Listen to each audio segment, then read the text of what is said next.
So I just want to say that towards the end of the day, so 10 to 5, it might actually be a little bit later, you have an opportunity to go to the exhibitions and showcases and vote for your favorite startup or exhibition. So I'd encourage you all to do that because there's some awesome ones there in case you haven't had a look already. So just to introduce the session, my own background, I was excited when Jerome offered me the opportunity to kind of moderate this keynote and session.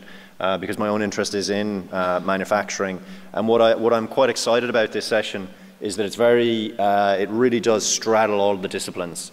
So I think at the start of this session, Rudy's going to give us just an overview of what he's encountered during his career, his 18-year-long career, working with companies as varied as IBM all the way out to Louis Vuitton. So I think from that we're really going to hear about sustainability, about technology advancing that process. And I suppose the question I'm going to pose now to all the speakers that we're going to assemble here in mass and interrogate at the end of this session, the question I might pose to speakers is it profitable to be sustainable? So maybe you guys can think about questions surrounding that. So without further ado, I'll give Rudy the floor, and yeah, let's welcome him. Thanks. Good afternoon. So if you were here this morning, we've seen already quite some interesting sessions on sustainability and solutions and what startups and companies are doing. So I'm going to give you a bit of, an overview of what is happening, what I see in the world, and then my experience with startups that are actually contributing by finding solutions for these big problems ahead. So when Jeroen asked me, like, what's going to be the title of your presentation, I came up with this one, Sustainability, the Soul of Technology. And then by thinking further on it, I was more and more convinced that actually sustainability is the soul of technology.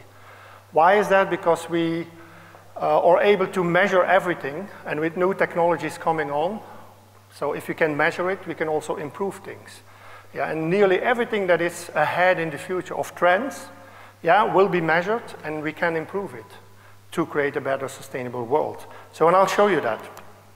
So, but before I start, for anyone who likes to tweet, so if you do some tweets during my talk, if you mention my handle, mtrends, or then Shift 2020, I give a free copy of the book that I wrote last year, which is basically me interviewing 75 technology gurus, let's say, about the future in 2020. So this includes people like Douglas Rushkoff, Salim Ismail from Singularity University, Aubrey de Grey, who's talking later, and many people working in the industry, from Google to Spotify, Kickstarter, and so on. So feel free to tweet, and you'll get a free copy. So looking ahead in the future is a very complex business. So it looks easy, it looks always exciting how we look in the future. But then if you go backwards, it's actually very interesting what's happening. So if I go backwards to when I was a kid in primary school and they were asking us, can you draw the future in the year 2000? We were all drawing flying cars, or astronauts and things like that. So because that was what we were interested in. So hardly did we know that computers or then the internet and mobile would come to basically change everything that is now part of our everyday life. And still we don't have any flying cars. So to prove my point, even in Hollywood, they have quite difficulties in predicting the future. Anyone know this opening score from movie? It was Blade Runner. So it was released in '82 and then predicted for the year 2019 with flying police cars and all that, so we're still not there. The Fifth Element, which was released in '97, was a bit wiser, and they said this is the future in the year in the 23rd century.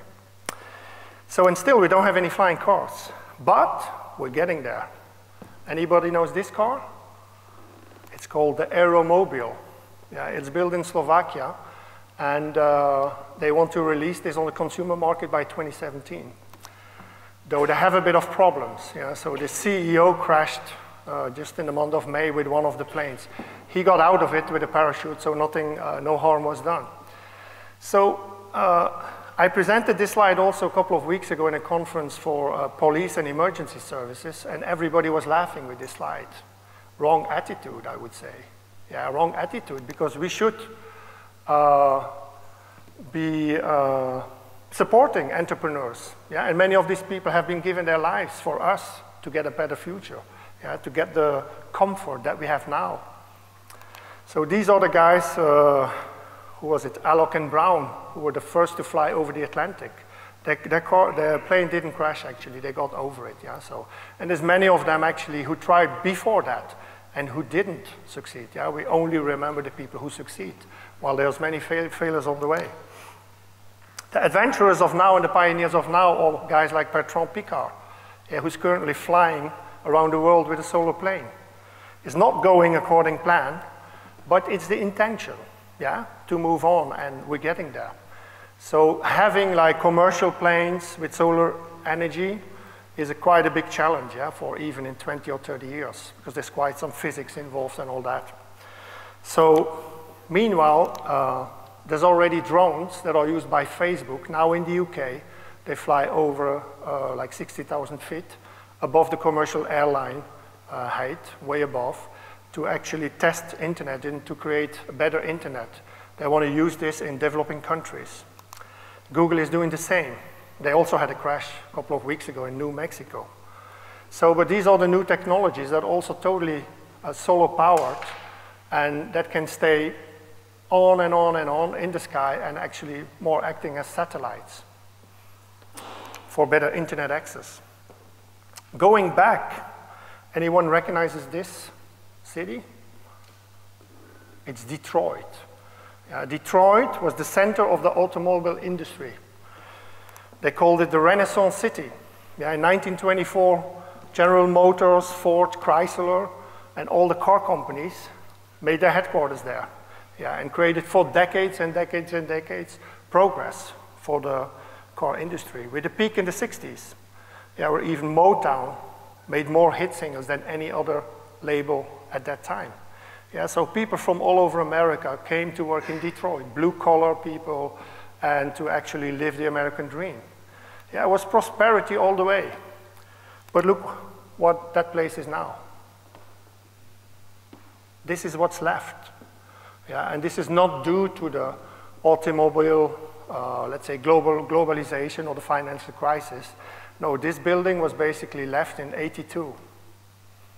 And why was that? Because of pollution. Yeah? So the city of Detroit has been spending money to actually try to clean that area and to resell it to other people. They have found really polluting materials, arsenicum and all that, and very polluting stuff that they actually cannot take off. Yeah, that entity there. So, sorry, my clicker is not working. Okay. So yeah, this spot is now available for $300,000 if you want to buy a part of the history of the car industry. $300,000, yeah, and then you have a great view over Detroit, and nobody wants it. So the lesson here is that even everything that we build, yeah, for the future, we have to think of like what we leave behind, yeah, for our children and the generations that come after us. We have to make sure that we leave a clean technology behind. Technology is contributing a lot, yeah, to improving sustainability, but at the same time, there's also a lot of waste. Where do you think that we dump all the PCs and old printers and stuff? Yeah, we dump it in Africa. We dump it in Ghana, we dump it in Togo. Yeah, huge belts of, you know, PC trash. Yeah, so when we're going into the robotic age now, where are we going to dump all the old robots? Yeah, so we have to think about these things. So luckily there's this guy, Kojo Afati, who actually, what the local kids do, they go and take and recycle all the parts from these belts. He made a 3D printer with it, a $100 3D printer, with mostly elements used from that waste, e-waste as they call it, and then some elements that he bought on the internet. Yeah, so these are entrepreneurs, you know, that even in waste can create new things, fortunately. If you want to go surfing now in Indonesia, that's what you get. Java in Indonesia doesn't have any waste disposal management. So the citizens, they just throw it in the rivers. And that comes into the sea. Great surfing experience. But the most polluting one is the shipping transport. 90% of all the goods that are transported around the world is through shipping. This is probably one of the worst nightmares that we have. Yes, and one of the biggest problems to solve. So they all go on this heavy diesel. That is like 1,000 times more polluting. One of these ships goes in a harbor and is more polluting the smog it produces than 350,000 cars. So the scale is enormous. And this is one of the biggest problems to tackle, I think. I haven't seen any solution to that. The only solution I see is that we have to go back to local production. So there's tremendous waste also in the water, in the ocean, and also in the air. I'm not going to show you a lot about this, but I just wanted to show you a couple of images. This one, for example, is from the island of Midway, island group in Midway, 2,000 miles from the closest continent. Where baby albatrosses are fed by their parents with plastic, because their parents think that the floating plastic is food. So this is a project by my friend Chris Jordan. He has a video about it, a documentary. You should really see it. It's heartbreaking. So, and we keep going, just producing stuff. Nobody's raising the alarm bell. So, and I think technology will help also to spread that message, as we are better connected than ever before. So if you look at clean tech, there's such a vast amount of things that needs to be addressed, and we have to work on. There's a lot of work ahead.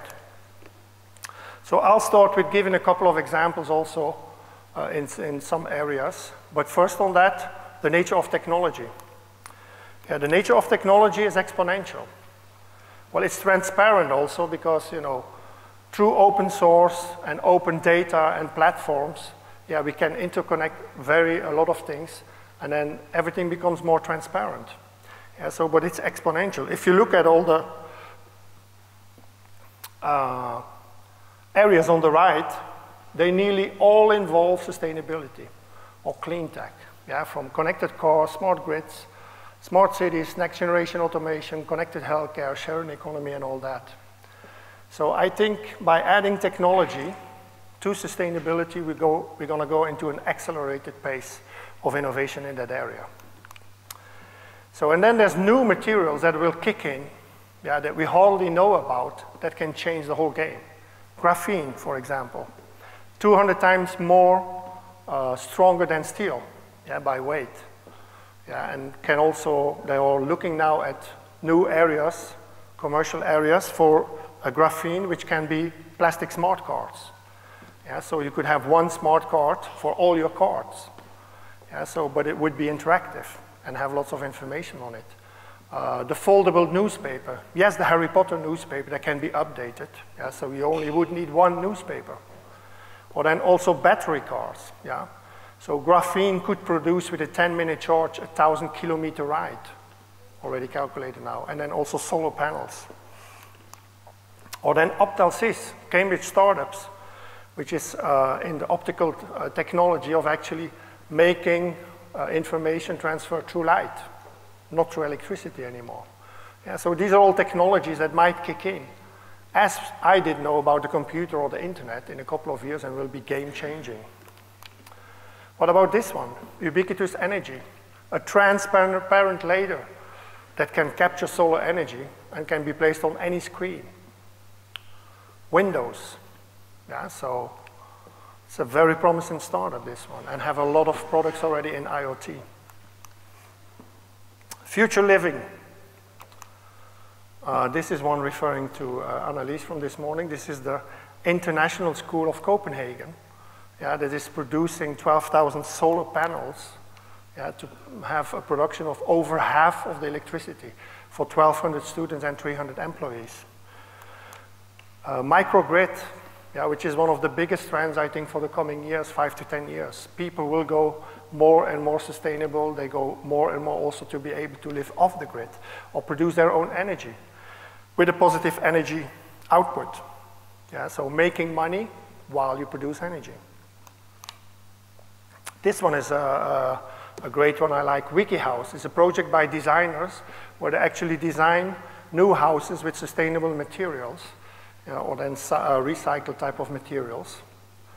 And they have very good strategy with open standards and how they actually build modular pieces for these houses. The big idea is to build local, yeah, not to import anymore. Just use local structures and go local again.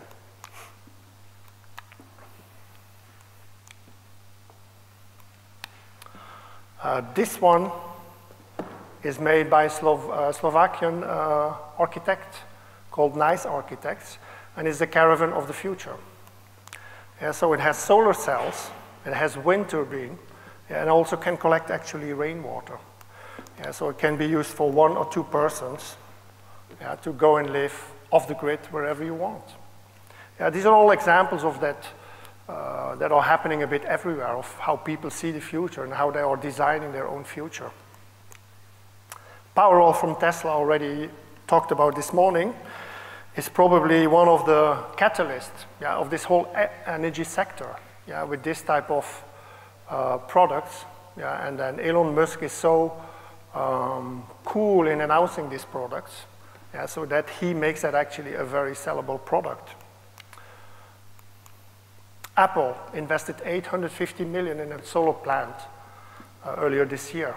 Yeah, they will be totally self-sufficient, yeah, or the whole business for the Apple offices and electricity they use or power they use will be self-sufficient with solar energy.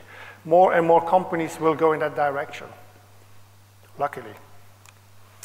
On the other side, we have lots of startups, mainly social entrepreneurs, that also provide solar energy in Africa, yeah, with low technology, but actually with a business system or with a business model that they use SMS, and where everybody along the way in the value chain can make money. Often bypassing governments or even electricity companies or energy companies. They go straight to the villages and install the things and start to make money. The Internet of Things. Yeah, one of the biggest trends as of now, where everybody talks about, but hardly anybody knows actually what's happening or what's going to happen. It's a very complex area, and I think many startups will contribute also to solutions for that. This is a slide from Libelium, yeah, where you can see in every area that there will be innovation. So on the industrial side, Internet of Things will create more efficiency, yeah, also more transparency, and also create a greener future, yeah, because if we are able to measure it, we can improve it. And all this data will become available to the citizens, yeah, so we can also act upon it. For the citizens itself, you know, all this data and management of data will have huge implications. We will have to think, you know, what we do with the data, what data do we give out to companies, and then what do we get in exchange. So there will be new type of contracts between us and the businesses about what happens with that data. So General Electric, I think Anne Lise also mentioned it this morning, is one of the most active corporations in that area. So they install, for example, 250 sensors in each airplane turbine to actually measure more efficiency. Yeah, in the airplane, commercial airplane area, there's 200 billion spent every year. So if they can just do a 2% improvement, yeah, they could spare probably 4 billion a year in that area.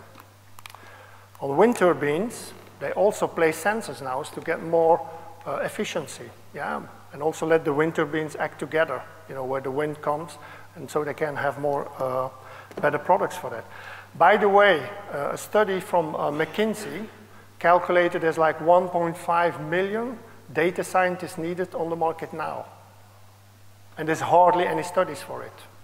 Yeah, so data scientists in the sense of like being able to analyze data, but also to be able to analyze citizens and behavior of people. Yeah, so actually psychologists. Yeah, so this is those are the jobs of the future. This is a water sensor from Libelium. Yeah, so in smart cities, we'll be used to, we can analyze or we can track the quality of the waters. This is one of my favorite projects, the Air Quality Egg, where you can just sign in, get an air sensor to measure the quality of the air, and then act upon that. So think about these type of movements that will decide on like the value of your property in the future. Yeah, so the value of your property in the future might be influenced by the quality of the air. Yeah, I think this is great. Provenance, a startup in London also, is actually placing technology on products to trace the transport and the origin of the products. So just to give you an example, an apple or an average retail store in the UK has 27 different types of apples coming from all over the country or even Europe. Yeah, so by knowing where that apple comes from and its carbon footprint, the behavior of consumers will change. Yeah, because consumers will have access to the apps. So these are fundamental changes that are, can happen. Airbnb and Nest, what I call smart partnerships, is one of the a great model of like how you can distribute these type of products at a rapid pace. So Nest decides to basically partner with Airbnb and offers for free in the US all the owners of an Airbnb flat or property with a Nest thermostat. So then it's easily managed also with all the people that are actually renting the places because they can manage the thermostat by the app or through the app. So everybody wins. In IoT, there's like tons of new products coming out every day, through Kickstarter platforms or Indiegogo platforms, crowdfunding platforms. They have usually good intentions, to be sustainable or use solar energy. But on the other hand, they also use a lot of plastics. Yeah, and they are not often thinking about these things. So I think there's a lot of work to do actually also in creating a good communication towards these startups of like how they can improve that, the product cycle. Connected transport.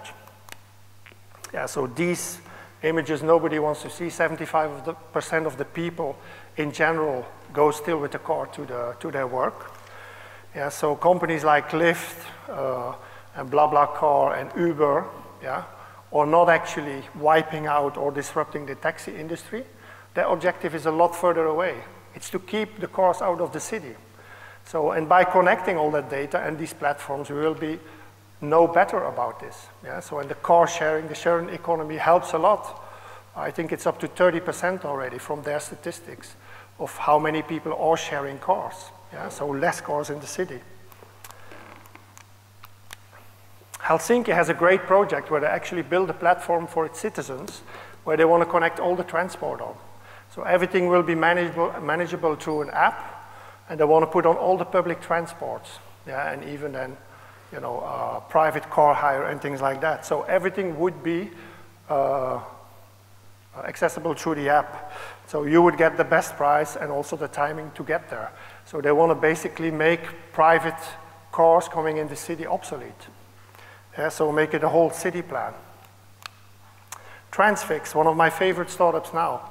It's the Uber for trucks. Yeah, so if you see the truck, how many trucks there are on the road every day, every truck goes somewhere and comes back empty. Yeah, that's a lot of waste. So somebody in the industry figured out, okay, if we put that all on a platform, and then these people can actually, when they are at a certain destination, go to another one, pick another transport up or cargo up and go back, come back with it. So those are really, day-to-day innovations of like how you can incrementally improve sustainability. This is a picture from a couple of years ago. Yeah, so it looked very futuristic at that time, but now it's not. Like Elon Musk with Tesla I think he makes this topic popular. Yeah, he makes it cool. Yeah, I think the success of the Tesla, or we had to wait until the Tesla comes, that there's a car that's actually cool that drives, on electric. Yeah, so and then it's solar powered. Yeah, so I think that is a bit what needs to happen. Yeah, because in the end, convenience is, what products are about, and I think that has been a bit of a negative aspect on sustainability. Yeah, so you have to actually create cool products that people want. And you have to be able to take it to a market that is out there, yeah, so people can buy it. This is the electric scooter. I think it's from an Italian producer, can't recall the name now. So, but look, it looks cool, everybody wants it. Yeah, so these products are going to accelerate also sustainability. 3D printing. Basically everything is now 3D printable. This is a chair from mycelium. Yeah, it's done by a Dutch designer. Local Motors, the 3D printed car. They have now actually, they have a competition online where all designers can actually draw the cars, and they pick out 3 models that then will be 3D printed for production.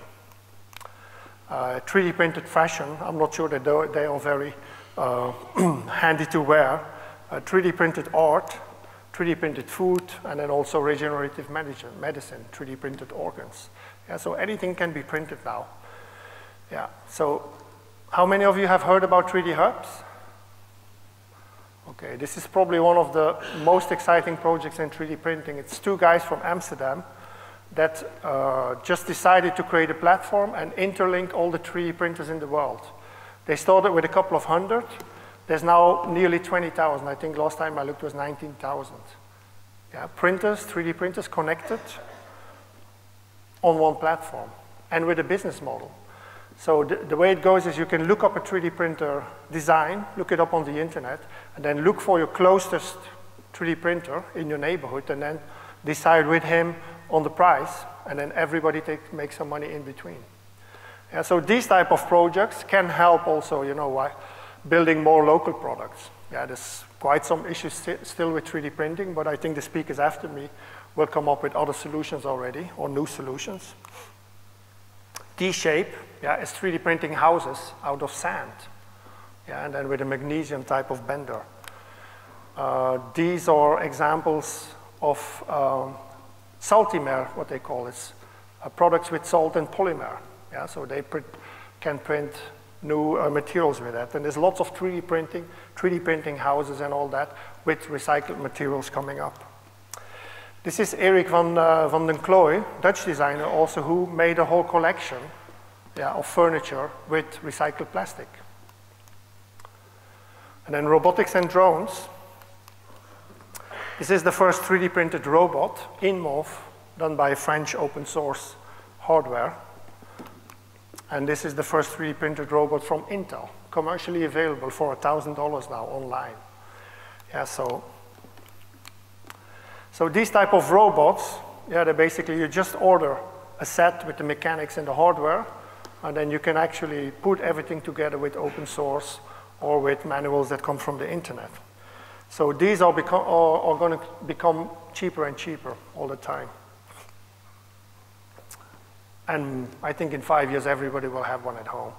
Yeah, so the only thing what is missing is that they need to start doing this also from recycled materials or recycled plastic if they go commercial. And then there's the R2-D2.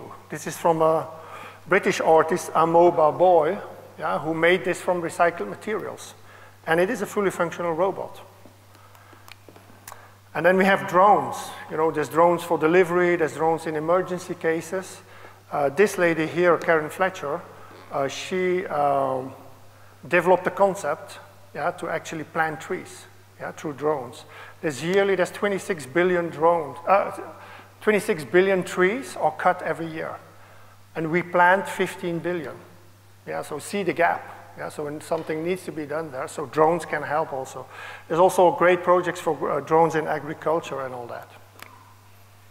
And then air shepherd drones, yeah, stop elephant and rhino poaching. Yeah, so last year there were 40,000 elephants killed by poachers. If you go on like this in 10 years, there will be no more elephants. So this is a project where they're going to activate drones to actually film or trace the poachers. Yeah, and act as a kind of system, so to prevent that. So I'm going to stop here. I have one last video. How many of you know Jeremy Rifkin? Okay. Well, hear what he has to say.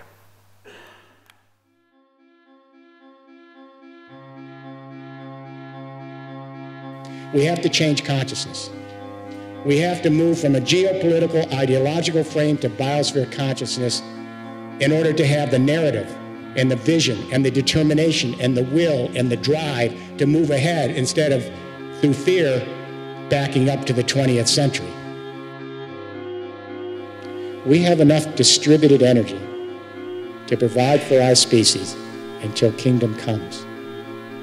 The European Union has committed itself to a 5-pillar infrastructure for a third industrial revolution. I was privileged to develop the plan with the EU. It was formally endorsed by the Parliament in 2007. Pillar 1, the European Union's committed to, as you know, 20% renewable energy by 2020. That means a third of the electricity in Europe has to be green. That's a mandate, not a suggestion. Everyone has to do it. Pillar 2, to convert every single existing building into your own green micro power plant. So you can get photovoltaics and capture the sun on your roof, vertical wind to capture the wind off the sidewalls of your building, geothermal heat pumps under the ground, garbage converted back to energy, the works. Think centralized power and utility companies today, think the next 20 years, everyone's going to have their own power plant. Just like we produce information, we now produce our own energy. And there are already millions of people doing it. And the minute we start Pillar 1 and 2, we have millions of jobs overnight. In Germany, they created hundreds of thousands of jobs just in the first few years, only in Pillar 1. And now Pillar 2, they're creating more. Then the question is, how do we store the energy? Pillar 3. Because the sun isn't always shining here in London, as we know. But we're putting most of our emphasis at the center of the storage network in hydrogen. Simply, it's the basic element of the universe. It's what we're made out of. It carries other energies. And it's completely transformable from one form to another on carrying energy. And it's modular, so you can put a little hydrogen storage technology in your flat or in a big utility company. Pillar 4, this is where the nervous system of this new infrastructure is created, where the communication revolution, the internet, merges with distributed energies. We take off-the-shelf internet technology, off the shelf. We take the transmission and power grid of the European Union and then every continent in the world, and we transform that power grid to an energy internet that acts exactly like the internet. So when millions of buildings are collecting green energy on site, storing it in hydrogen, like we store media in digital, and then if you don't need some of that and someone else somewhere else needs it, your software can program it so you send that energy across that energy internet from the Irish Sea to the doorsteps of Russia. Pillar 5, transport. Electric vehicles came out this year, hydrogen fuel cell cars, buses, and trucks in mass production in 2014. Daimler, GM, Toyota, it's already in production line. We'll be able to plug in our electric and fuel cell vehicles anywhere in the infrastructure and get green electricity from our buildings. Then wherever we travel, we can stop, connect back into the grid, and get electricity. Or let's say you're at home studying, and your car's sitting out there. Program the software on the computer, and if the electricity goes up on the grid, it'll click on your computer, and you'll sell your electricity back to everybody else. You make money while you're doing nothing. It's the synergies between the 5 pillars that create the infrastructure, the nervous system for a new paradigm. We've democratized the ability to share information at almost zero transaction cost around the world. That's dramatic. But it's only part 1 of the story. Part 2 is when that internet technology democratizes energy and makes it so cheap that we can share it collaboratively across continents like we share information online. Then we have a revolution. There are future generations of human beings and creatures not yet here. They deserve their moment in a flourishing planet. Our job is to make sure that they have that moment in the sun. So yeah, I think there's huge challenges ahead to move from fossil fuel to renewable energies. But if we all contribute our thing and our ideas, you know, we have massive tools available now to make these things happen. Thank you.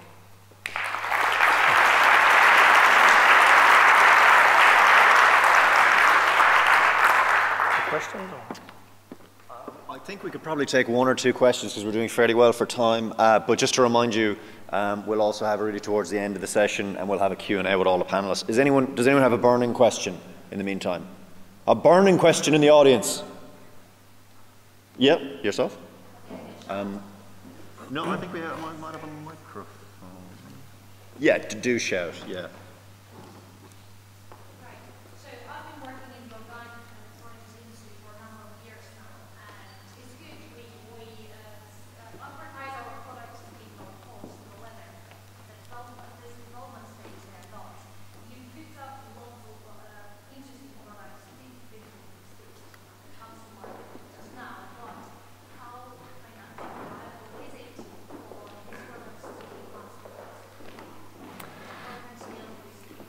Yeah, well, I think we have never lived in a times where there was more possibilities than now.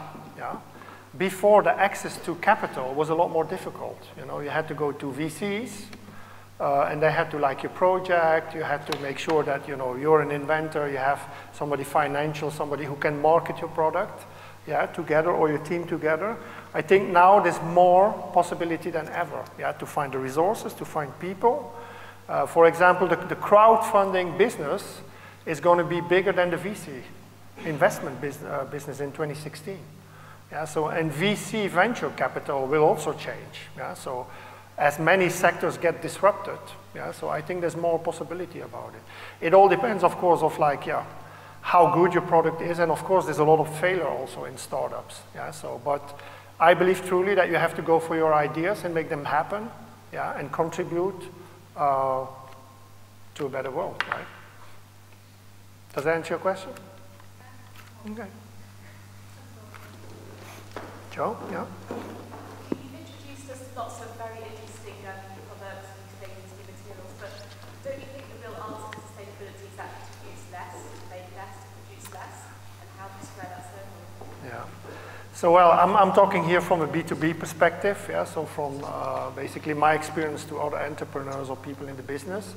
I think there's a big job to do for consumers, yeah, or for citizens, like, just the waste of water, like we all buy plastic bottles, so just putting a filter, at home can do already miracles, and there's lots of things that can be changed, but I think there's a new wave of these startups, yeah, coming out now that make a lot of change happening. I think on the corporate side, they're way slower. Yeah, so when they use sustainability, it's merely to market for marketing purposes. Yeah, so I think there has to be something there that's stronger or that goes faster, or probably that can accelerate also corporates. Yeah, but I'm sure that the startup culture will contribute to that. Yeah, because this is just starting. Yeah, so I've been going on the streets in the 70s or late 70s already, against plastic. Yeah, but the problem of sustainability and that sector has always been that people choose for commodity. They choose for convenience. They choose for things that are easy accessible, that improve their lives. Right? They don't really think about the ethical questions, and I think that is still a hard one. Yeah, so but I think by having more access to data, but better communication and all that will improve. This is only the beginning. I think we will see an acceleration going forward, yeah, through technology and better connectivity. Yeah? Okay, we might conserve the rest of the questions for the panel session. Let's thank thank our speaker once again.